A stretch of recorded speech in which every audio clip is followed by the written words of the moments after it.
Hello and welcome po sa ating Apologetics channel. And here we are. Ang ating gagawin dito ay magre-react at magre-respond sa argument mismo ni Mr. Vox Atheus na isang atheist. Well, nagkaroon kami noon ng isang dialogue o conversation at ang aming topic, what best explains reality? Atheism or Christianity? Ngayon, ito ang malaking tanong. Did he really prove that atheism really best explains reality? At this point, I decided na magkaroon tayo ng reaction at responses sa naging argument dito ni Mr. Vox. For the meantime, tara at magsimula na tayo sa ating reaction. Thank you sa mga moderator to facilitate this debate and my opponent to give time to grace us with his presence. The debate is all about the best explains reality. Best explain, not which model can explain. Both parties can explain, but the question here is whether true or false. Is it supported or unsupported? How can we choose from one explanation over the other? This is where the explanatory power comes in. So nagkalob siya ng tinatawag na mga explanatory power to prove his point. Pero does he really explain that atheism has explanatory power to prove that? Explanatory power is the ability to understand a phenomenon in terms of what is known. In other words, explaining much by little. And by little, I mean little assumption.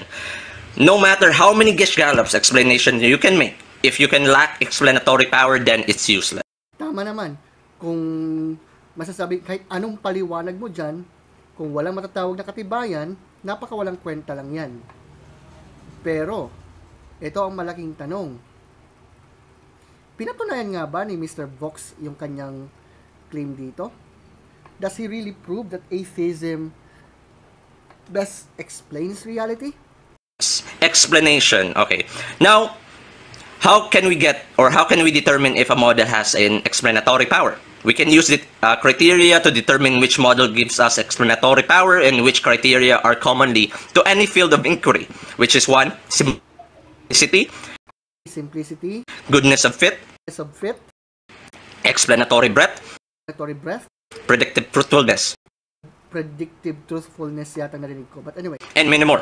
And this is not an exhaustive list. These are the four common similarities of all fields of science and philosophy.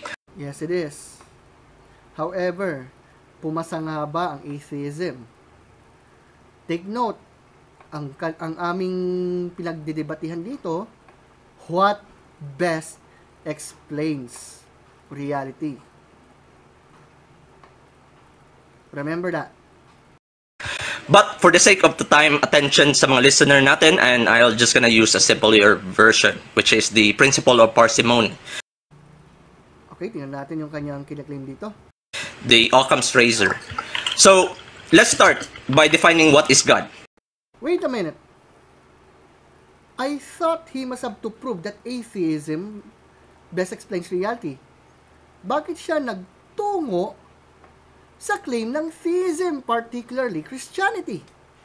So, God is at least omnipotent, omniscient, omnibenevolent. For me, and other philosopher of religion emphasize also God is being worthy of worship, which is derived from which so-called attributes, and this is a title for the purpose of the sa mga philosophers in the academia, in which I subscribe that definition as well.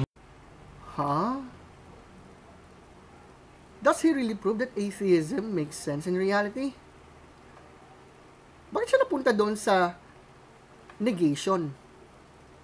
Hindi baga ang burden of proof sa parehong panig, including my position, we must have to prove why Christianity or why atheism best explains reality. But what he has done here, napunta siya sa negative, which is, God does not exist. Which is very, very ironic. But for my opponent, I think it's different. Ah? Iniisip man niya na hindi ako naniniwala na ang Diyos ay omnipotent, omniscient, omnipresent?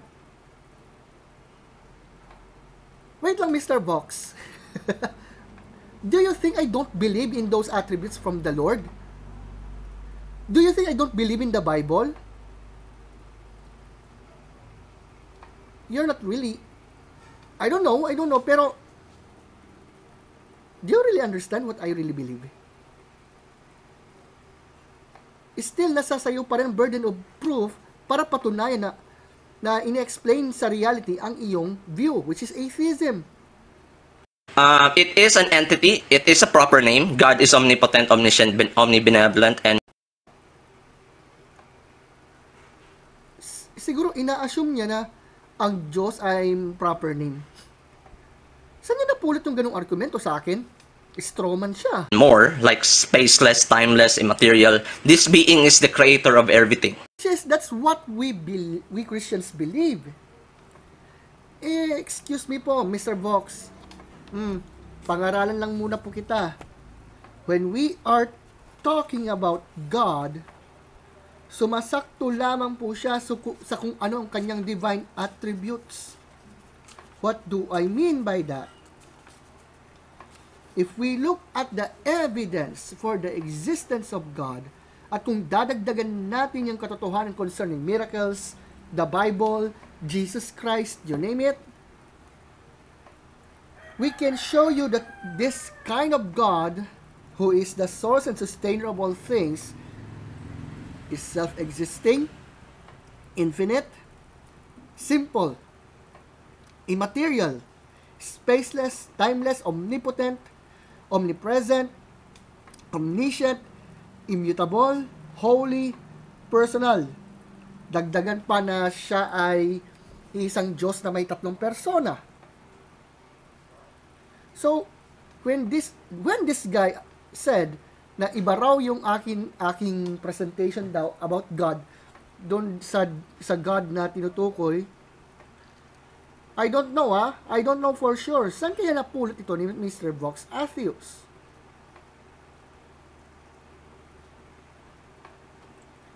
Diyan pa lang, there is something fishy na sa kanyang claim.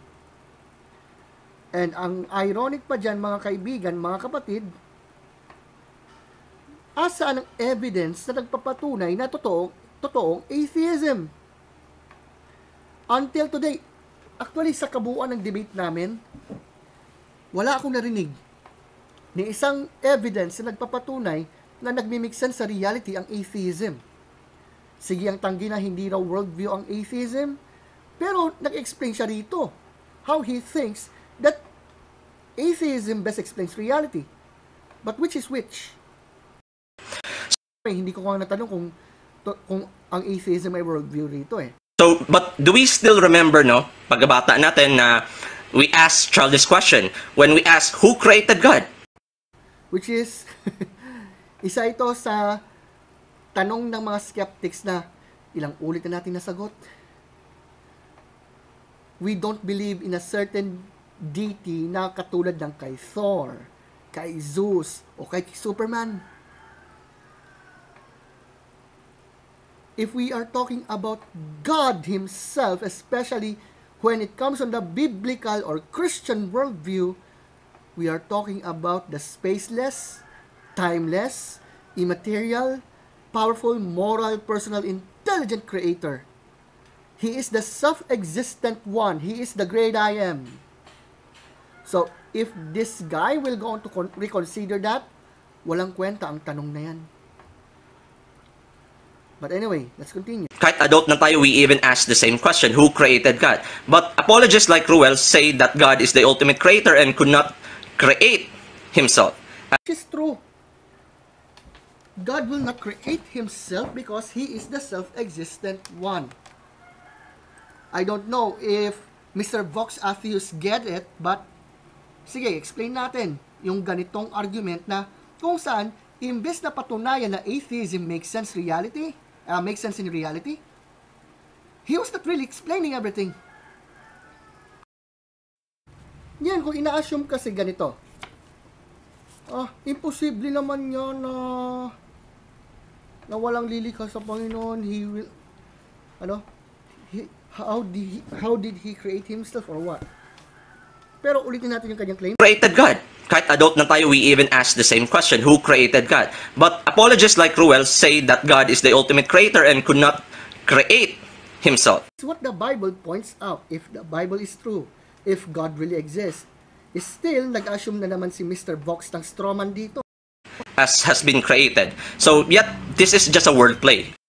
How did he know that? Ano ang kanyang conclusion na wordplay daw yun? Ang totoo niyan, hindi niya matanggap, so to speak, yung point ng Christianity that God is unlike what we think about who He is. He is the great I am. He is the self-existent one. And yet, let's listen to him. Wordplay and a non-answer. It doesn't give us a reason to rule out a meta-creator. Huh? Really, Mr. Vox? Sabi mo hindi nasagot yung tanong or what? As purported by the Caravakas in India philosophy. After all, if life can just be answered by mere postulation or definitional answer, like earlier, sinagot ako ng mga definitional answer because God is both objective and not subject. Okay.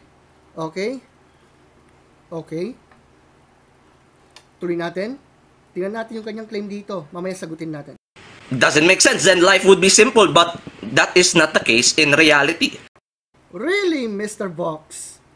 If atheism is true, how can you explain the origin of the laws of logic, mathematics, love, justice, gravity, and other abstract nouns or objects of some sort? If you are already assuming naturalism there, bagsak ang iyong argumento dito. Still, you're not even explaining why atheism best explains reality. So Christianity tries to explain reality by postulating God as the justification of everything in this reality. Same as atheism, they are postulating a certain kind of belief that God does not exist. That we can live a life without God. Come on, Mr. Vox. Nabubumerang ka dito sa argumentong yan. Then full stop. But there's no reason at all to stop. The moment they invoke God, The moment he invokes atheistic, materialistic view, as an explanation of reality, it opens the floodgate. really? Sa totoo lang, mas maraming loopholes ang atheism. In fact, when I asked this guy questions concerning to it, even though maikli lang, makikita naman dito na kung saan dumadako yung mga sagot ni Mr. Vox na siyang ating tatalakayin in the near future. For greater sequence of God being created by super gods. Sorry to tell you, my friend, if you think that God was created by another God, which is which? God by definition is not created. He is infinite. I hope you are listening to some of my videos concerning about it. And if you're, ito kasi objection eh, if everything needs a cause, then what caused God? We did not say that everything needs a cause. We said everything that has a beginning needs a cause. Only finite contingent things need a cause. God did not have a beginning. He is infinite, He is necessary, He is the uncaused cause of all finite things. Ngayon, kung tama ang pinagsasabi mo na God needed a cause or God needed another God or another God or that God caused another God of some sort, we would begin an infinite regress of causes that would never answer the question. As it is, we cannot speak who caused God or who created God because God is the uncaused first cause. So again, Mr. Vox, if you think dinedebunk mong Christianity by means of this, you're not really debunking Christianity. You're just debunking some sort of pagan beliefs na nakaiba sa turo ng Christianity. Well, then, pakinggan pa natin ang kanyang claim. Ad infinitum. Well, again, sagot nila, it's God. If theist agrees that original resort to God is valid, then it's more compelling to postulate further God as valid. Hanggang ngayon, hindi ko pa rin natatagpuan yung kanyang reason why atheism best explains reality. Still, he went on and on to question the existence of God. Di ba sana kung aming topic, does God exist? Pero hindi. What best explains reality ang topic namin? Pero tila baga lumalayo na po siya sa pinakapaksa. Kasi instead of proving that atheism best explains reality, nothing. He never explained to us why atheism best explains reality. Continue. Now, the only reason that they won't do this because of their human psychological unwillingness. Human psychological unwillingness. Inaakusahan tayo ni Mr. Vox Atheus na hindi raw natin tinatanggap na wala raw Diyos dahil daw sa hindi raw tayo willing, or yung sinasabi niya na human psychological unwillingness daw. But here's my question to you. Don't you ever realize na guilty rin pala kayo, mga atheists, sa ganyan? Kasi hindi kayo willing na i-examine ang mga evidence for the Christian faith. Or even if you know the evidence for the Christian faith, gagawa na lang ng palusot. So again, does he really explain to us why atheism makes sense in reality? Wala eh. Hanggang ngayon, wala pa rin eh. That's why, but again, the theory that God created the universe has no explanatory power. Wala raw explanatory power. Really? Totoo ba? Kahit pa mga kapwa mo atheist tulad ni na Stephen Hawking, pinaliwanag na. Almost everyone now believes that the universe and time itself had a beginning at the Big Bang. Si Alexander Vilenkin na isang agnostic with the proof now in place talking about the fact that the universe had a beginning, cosmologists can no longer hide behind the possibility of a past eternal universe. There is now no escape. They have to face the problem of a cosmic beginning. So don't tell me, Mr. Vox Atheus, na wala raw explanatory power ang katotohanan na ang universe ay may simula, at kung totoong Christianity, totoong sinasabi ng Genesis 1:1 na in the beginning, God created the heavens and the earth. Pagpatuloy. About the ultimate origin of the whole universe, because it leaves more question like how God himself came into existence to create the universe. What does it mean na how God claimed his existence, so to speak? My friend, He is the great I am. He is the self-existent one. Ang Diyos ay nananatiling Diyos noon, ngayon, at kailanman. Ang trabaho mo dapat dyan, Mr. Vox Atheus, prove that atheism really makes sense in reality.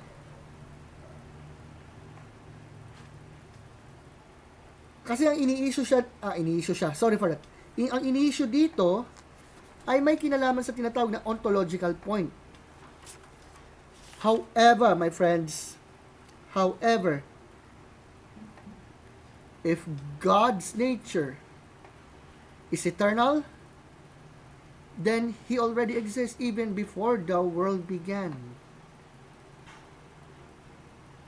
Still, na kay Mr. Vox Atheus ang burden of proof para patunayan na atheism really best explains reality. I don't find anything. Wala pa rin. The postulation of God only complicates things, adds nothing. Really? When I ask some atheists, katulad ng aking tanong sa iyong kabaro na si Mr. God Delusion, tinanong ko siya, Is atheism a worldview? Sabi, hindi. Pero, nagke-claim kayo na we can live a life without God. Na hindi natin kailangan ng Diyos. Na morality is subjective. Saan dyan yung mas nakakalito? Anyway. To the explanation, God should not even postulated as an hypothesis, let alone believed by anybody. So, nagsabi siya ng ganyang claim without realizing na he was already making a boomerang attack on his own argument. Kasi dito pa lang sa kabuuan ng kanyang sinabi, yung kabuuan ng 10-minute argument niya, he was just making assumption. He was not giving us any good reasons why atheism best explains reality. Ang ginawa niya, negation. Negation, kumbaga. Kumbaga sa ano, imposible na may Diyos, imposible na may Diyos, imposible na may Diyos, imposible na may Diyos. Pero walang explanation why. Wow. And double wow. Sensible. So, here's my point. Point number one, if he must be the ultimate being, provide the answer to all ultimate question, otherwise he is not God. Huh? Again. Sensible. So, here's my point. Point number one, if he must be the ultimate being, if God is the ultimate being, provide the answer to all ultimate provides ultimate questions in life, question, otherwise he is not God. He is not God. My friend, God already provided the answer. His name is Jesus of Nazareth. Especially sa issue ng kasalanan, issue ng immoral aspects, issue ng kamatayan,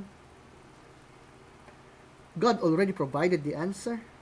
Bagamat alam natin na mag-aminan tayo na may mga katanungan sa buhay na hindi agad-agad masagot, pero alam natin may kasagutan bandang huli. But to assume na hindi raw magawang sagutin ng Diyos ang lahat ng mga katanungan, it was just a mere assumption. Yet, even suppose as an hypothesis that God exists, the question that the God supposed to finally answer remains unanswered. How did you know that, Mr. Vox? Sa atheism ba, matanong ko lang, mayroon bang kasagutan sa mga tanong na tulad nito? Bakit tayo nandito? At mayroon bang halaga ang buhay natin? Ano ba ang layunin ng ating buhay? Bakit tayo nakakaranas ng pain and suffering? Paano tayo mamuhay?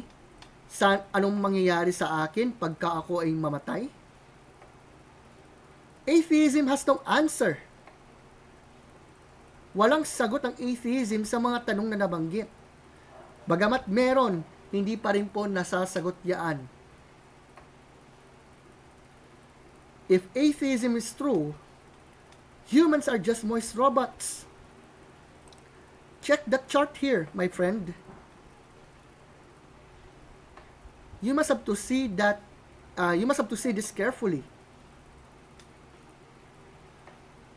Kung totoong atheism, ang tao ay parang robot lang. Aksidente lang. Katunayan, sabi nga ni, sino to? Sabi nga mismo ni Lawrence Krauss, we're just a bit of pollution.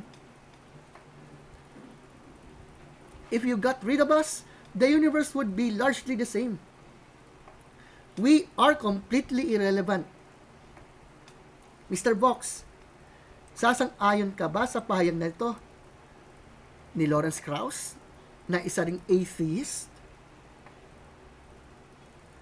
Think about that. Pagpatuloy.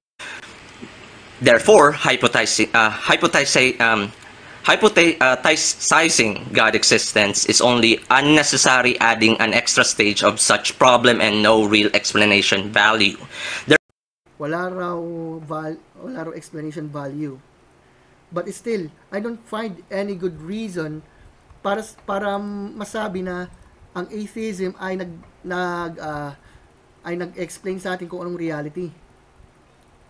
Wala pa rin. Therefore, according to Occam's razor, we should not postulate God's existence, and there is no adequate reason to suppose that God exists. Mapupunta lamang yan sa atheism. Bakit? What this guy has done here is he was postulating atheistic, materialistic worldview there. Pero wala pa ring explanation why atheism best explains reality. Hanggang ngayon, wala pa rin. Naghanap pa rin nga ako ng kanyang matatawag na solidong evidence para patunayan na totoong atheism. Therefore, we should suppose that God does not exist. On what standard, Mr. Vox? In essence, God, in logical terms, is valueless and extra complication to understanding of reality. How did you know that? Paano mo nasabi na illogical na masasabi na manampalataya na may Diyos? I don't know if you are talking about an objection that God is nothing but a psychological crutch, a wish, a projection of what we hope is future. Na napakaseryosong error naman. How can men know that God is nothing but a projection unless they have more than knowledge? So sinasabi mo ba na mas logical ka kaysa sa Diyos? Parang ganun ang claim mo. Parang ganun eh. Pero kung mali man ang aking sinasabi dito, prove to me that I'm wrong. However, in atheism, wala namang matatawag na objectively right and wrong dyan. So still, nasa sa iyo pa rin ang burden of proof. To demonstrate.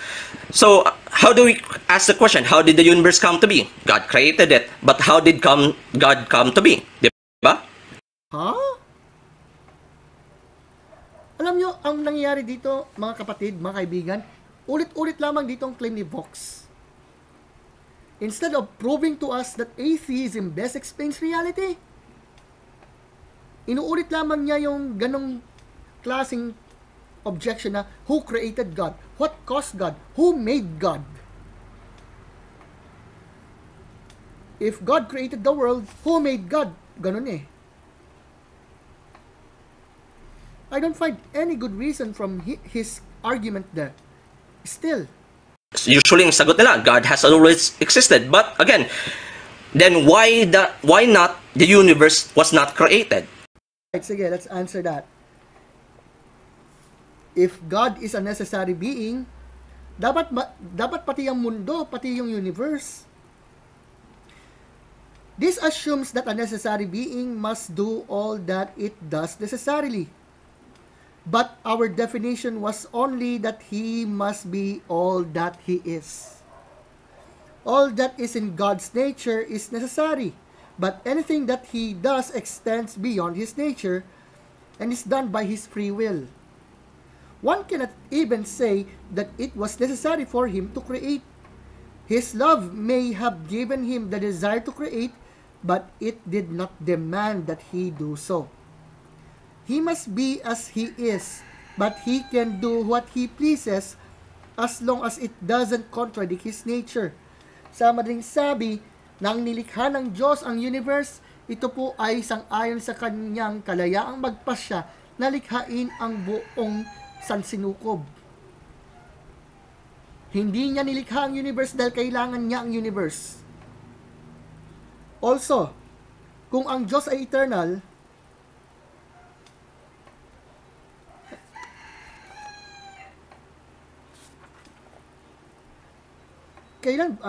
mali pala yung ano ko, sorry. If God is eternal of some sort, anyway, kasi tingnan nyo, mga kapatid, sa isyong yan,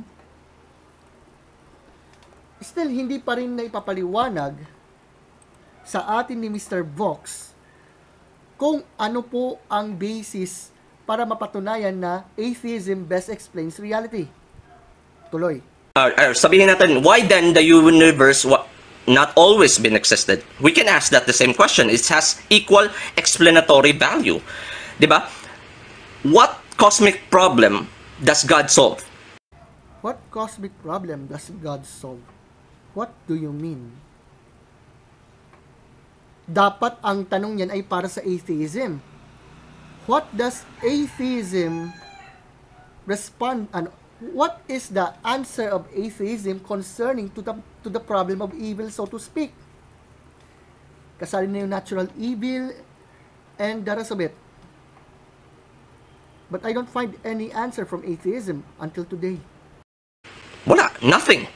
Sabihin nila, God is eternal, might as well as the universe is eternal. Which is, ironically, nasagot na po natin yan. Imposible yung sinasabi niya. Kung ang universe ay eternal, ang universe ba may free will? Ang universe ba merong matatawag na emotion and will? Wala! Saan kayo napulot ng mga atheists sa tulad ni Mr. Vox Atheist ang ganyang tanong? Both equally has explanatory value, pero mas consistent ang to say the universe is eternal. Yeah. Kaso nga lang, maraming nakarecognize na ang universe ay may simula talaga. Stephen Hawking, mind ya.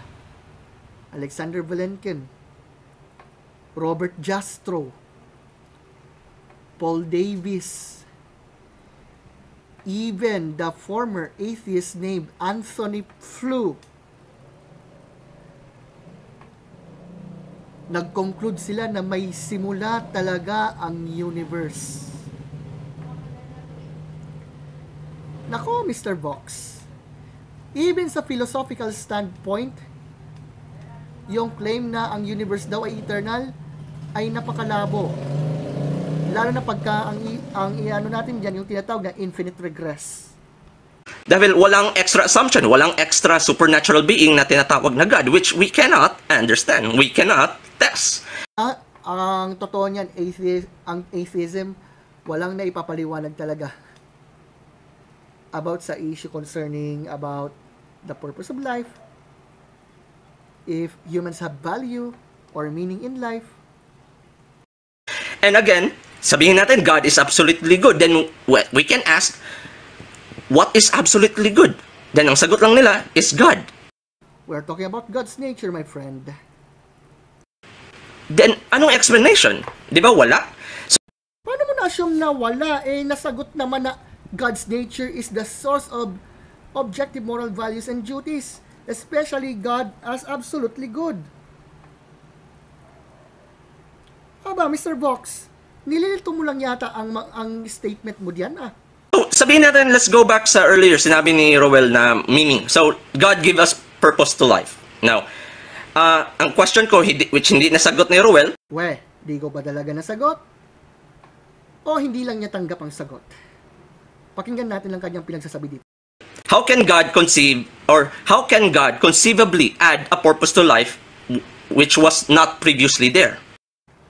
You know what, my friend? Simple lang. I already pointed out the meaning of life na may connection sa value ng tao, so to speak. Kasama na po dyan yung objective moral values and duties na ang assumption ng taong ito, nag-iba raw ako ng topic. Mr. Vox, listen. Paano natin malalaman na may meaning ang buhay ang tao? You can ask any single person.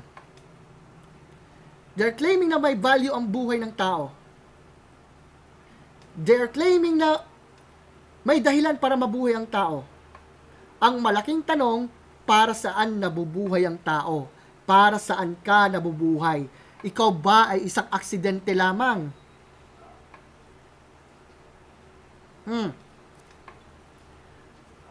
Kung napapakinggan mo yan, Mr. Vox, sagutin mo yan.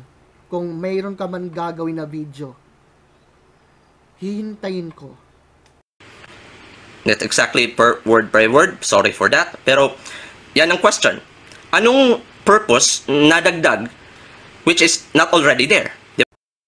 Siyempre, value ng tao, na mahalaga talaga ang tao, na hindi siya walang kwenta, so to speak. Sa atheism, sige nga, paano masasabing may purpose ang buhay ng tao sa atheism? Diba? Wala. Walang makakasagot dyan. Dahil one, sasabihin dyan na, well, what exactly is that purpose? Sabihin nila meron, then the question is, ano yun? Kung hindi naman alam natin kung ano yung nadagdag na purpose. Paano mo nalaman na hindi natin alam ang purpose ng buhay, Mr. Vox Atheus? Paano natin nalaman na hindi natin alam? How did you know that? Sayang, hindi ko natanong yan nung panahon ng debate namin. Pero kung mapakinggan man ni Mr. Vox itong reaction video na to, sana masagot niya. Paano niya nalaman na hindi natin alam ang meaning ng buhay? At paano niya nalaman na walang meaning ang buhay? Yan ang dapat niya masagot niyan. Kung sakasakali man na masagot niya talaga. Then might as well as it does not exist. Dahil hindi naman pala natin alam. Hindi natin alam. Paano mo nalaman na hindi natin alam? It's just a circular argument. Ha? Circular argument ka dyan. to justify worship.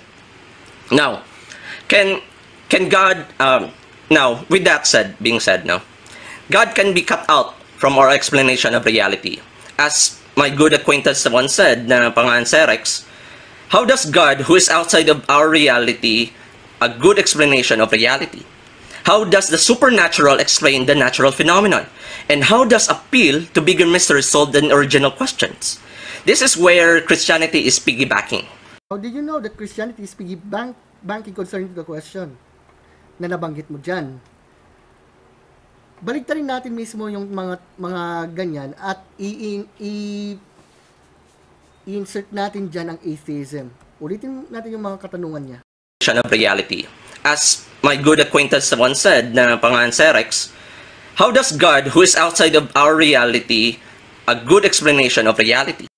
How does atheism a good explanation to reality? Ayan na, first question, how atheism a good explanation of reality?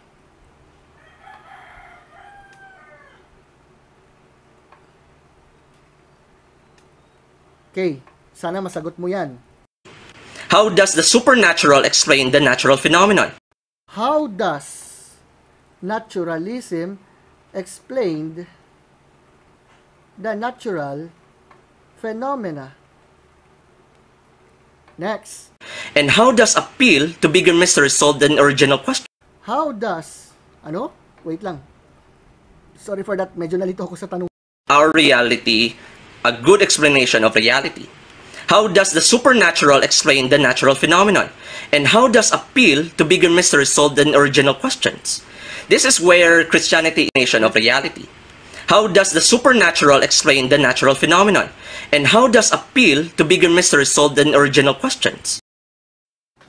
Yang ganyang mga uri ng katanungan na pinagsasabi dito ni Mr. Vox Atheus, dapat yan ang kanyang sagutin sa kanyang pinananaligang view, which is atheism.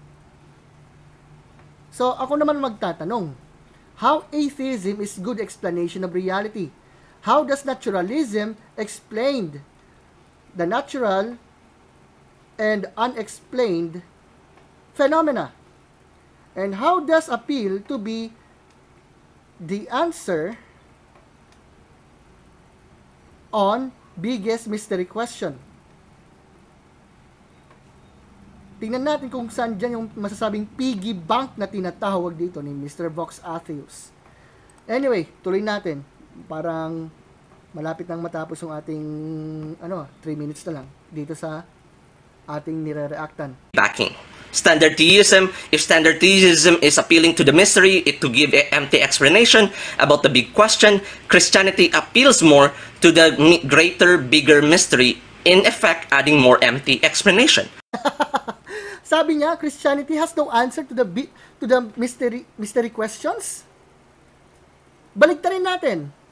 Sa atheism ba, kaya bang sagutin yung mga misteryo ng buhay? Challenge po namin sa inyo yan, mga atheists. Kaya bang sagutin ng atheism ang mga misteryo sa buhay? Come on, Mr. Vox. That kind of argument that you are talking about doesn't work in atheism. Like the resurrection, Bible, Holy Spirit, etc. But those won't fly if the pig won't fly in the first place. Huh? Kitang-kitang assumption niya. Walang good reasons kung bakit atheism best explains reality. Hanggang ngayon. So, now, naturalism taken seriously against standard theism would entail atheism. In naturalism, there's only one kind of causation, which is natural causation. It does not need supernatural causation as what being sold by theism, especially by Christianity then. Where there are two domains, which is the natural and the supernatural. To explain natural causation, we should look for natural explanation. Pero hanggang ngayon, wala pa rin explanation concerning to the origin of man. Na-debunk nga yung atheistic view na ang universe daw ay eternal daw ang universe. Di nga ma-explain ng naturalism kung saan galing yung tinatawag na objective moral values and duties. And yet, if you still remember, Mr. Vox Atheus made a certain assumption na hindi raw worldview ang atheism. Pero dito sa kanyang ine-explain, ipinapaliwanag na niya pala na may worldview pala ang atheistic materialism. Or shall I say naturalism? Which means most of our explanation is with high explanatory power because they are natural explanation, not supernatural explanation. Yung love ba ay galing ba sa chemicals? Ang justice ba ay galing sa molecules? Ang laws of logic ba ay nakikita, nahahawakan? Hey, guys, ang daming bagay sa buong universe na hindi natin kayang makita. How about common sense? Nakikita ba natin ang common sense? Nahawakan ba natin common sense? Naamoy ba natin ang common sense? My friends, if he thinks that atheism has so-called explanatory power, masasagot ba talaga yung mga key questions ng buhay like why we are here? If you say to survive, why do you think makapag-survive ang mga tao? Pero hindi yung survival ng mga kiti-kiti. Diyan pa lang there is some sort of problem sa kanyang pinananaligan na view rito. And here are the couple examples. Sabihin na natin na naturalism can explain reality better and simpler compared with Christianity. Pero mayroon ba siyang paliwanag? No? Christianity cannot and has not explained, which is, as for example, the horrendous suffering of our world. Actually, meron. Sa Christian worldview, obviously, mostly, yung pain and suffering na nangyayari sa mga tao ay may kinalaman sa maling desisyon o kamalian o kasalanang nagawa ng isang tao. Pero ang atheism, walang explanation may kinalaman sa issue ng problema ng evil, pain at suffering. Tapos yung mga atheist friends natin sasabihin, ang Diyos daw may kasalanan daw. So, the existence of horrendous evil, both natural and human cause, is inconsistent with the idea of benevolent of all-powerful deity. Really? Evil does not disprove God. In fact, evil is like a rust in car, parang kalawang. Hindi nag-exist ang evil on its own. Paano mo nasasabi na naturalism explained evil? Tanong ko lang, sa atheism na walang objective moral values and duties, paano mo nalamang masama ang isang gawain like what Adolfo said, what Adolfo did to 600 billion, 6 million Jews if there's no God. Can you explain that to me? In reality, doon nga nung inassert niya yung ganun na si Hitler daw ay Kristiyano, dahil lang sa isang picture. Pero sabi ko nga, let's take it for granted. Ano ba ang moral standard ni Mr. Vox Atheus para sabihin na mali yung ginawa ni Hitler kung walang Diyos? Tapos nagpunta siya na si Hitler daw ay Kristiyano? Continue. And similarly, horrendous evil in the world suggests a contradiction in the concept of a benevolent God. Not really. If you are talking about the issue of the problem of evil, sorry to tell you, walang sagot ang atheism, whether you like it or not. And which theism cannot answer.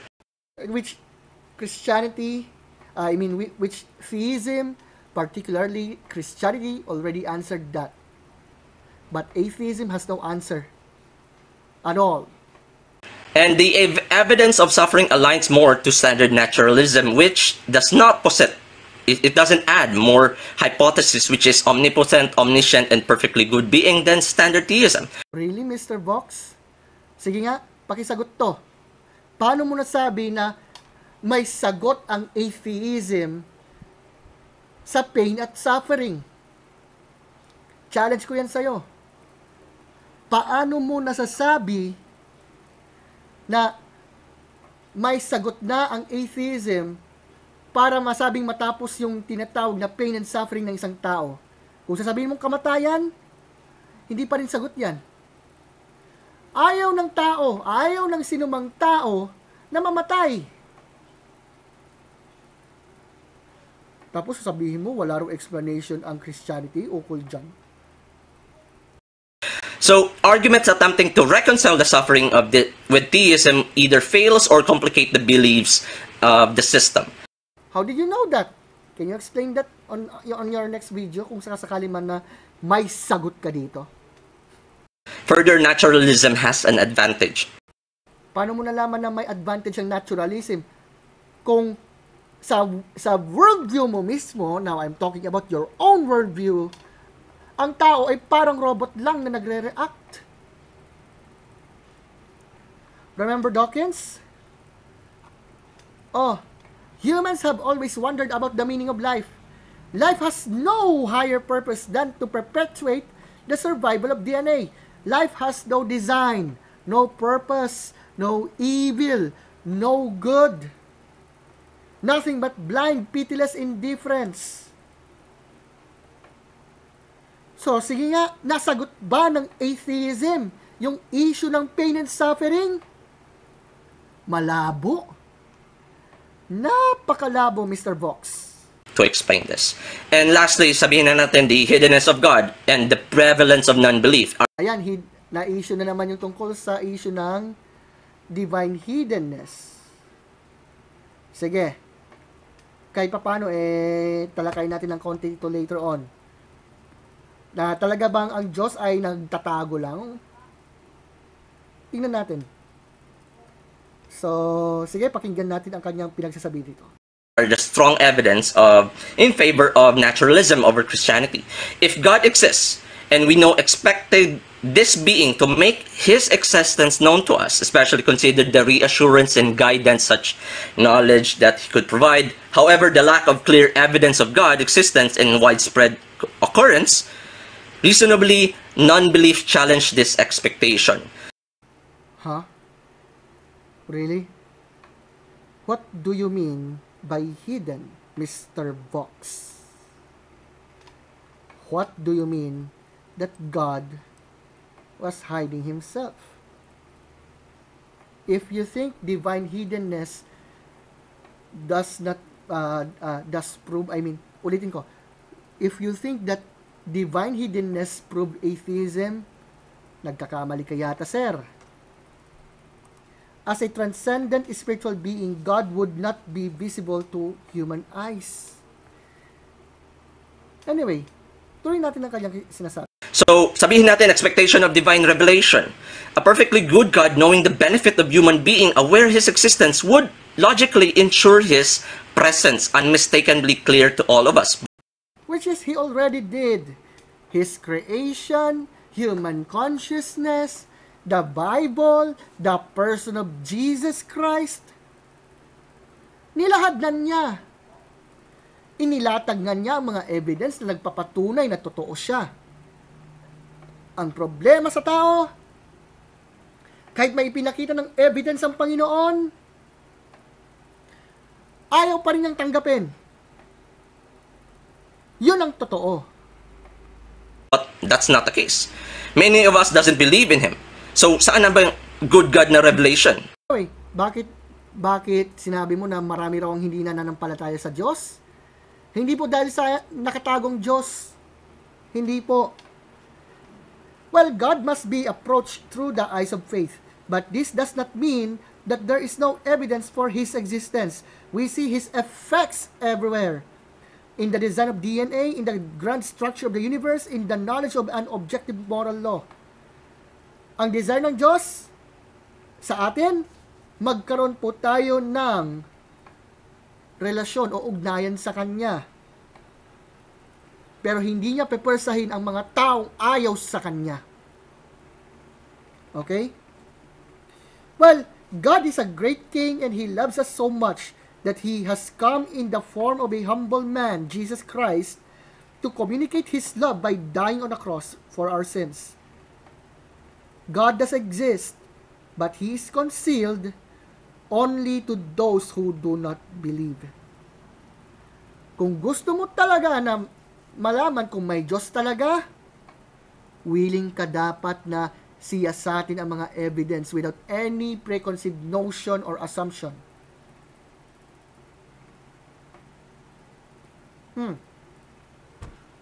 Pero sa mga ganitong claim ni Mr. Vox,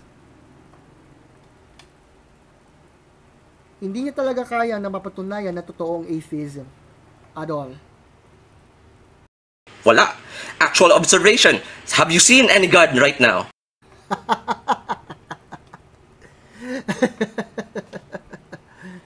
Mr. Vox, did you know who Jesus Christ really is? Did you know that there are many evidence concerning the existence of God, like what I have mentioned before, including the Bible, including Jesus Christ Himself? Pa-review. Assignment mo yan, Mr. Vox. Diba? Wala din. So, naturalism readily explains absence of evidence of God. Na hindi niya mapatunayan. Sabi niya, naturalism thus explains the so-called absence of the evidence of God. Ha?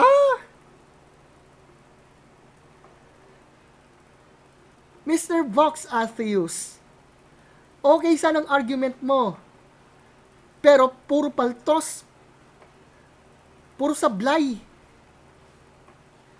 You're not really disproving the arguments that I gave. Katunayan, puro assumption lamang po ang iyong ibinigay, Mr. Vox. Which is very ironic. So ironic. Sige, tuloy na. And the prevalence of non-belief and does not possess Belief, pero naniniwala siya sa non-belief na yan. another God would reveal himself. In conclusion, I shown earlier that God as an explanation provide a false sense of explanatory power and so forth and so on. So here's my question sa lahat po ng mga tagapakinig. Ipinaliwanag nga ba sa atin ni Mr. Vox Atheus na ang atheism ay nag-explain sa reality? Did he really present any reasons to believe that atheism best explains reality? Malabo. 101% malabo. So far, yan po ang kabuuan ng kanyang opening statement. Ang kaso, walang explanation kung bakit ang atheism ay nagme-make sense sa realidad. Well, in our next video, ang ating sisiyasatin, yung kanyang, yung rebuttal period muna namin. Okay? With all that said, yung mga tanong kong yon, sana, kung mapakinggan man ni Mr. Vox Atheist ang video na to, sagutin niya yung mga tanong na yan. Okay? About, paano niya nasabi na yung atheism yung nag-explain talaga sa reality. Kasi ang nangyayari dito, puro negation. Hindi niya po talaga in-explain sa atin why atheism makes sense. Ang inaano niya dito, ang argument parang, if God does not exist, ang kalabasan. So, nasa sa inyo pong pagpapasya, mga kaibigan. Kung talaga nga bang may matibay na argumento po ang aking naging katunggali, nasa sa inyo pa rin pagpapasya dyan. Okay? So, see you on our next video. Have a great day. God bless.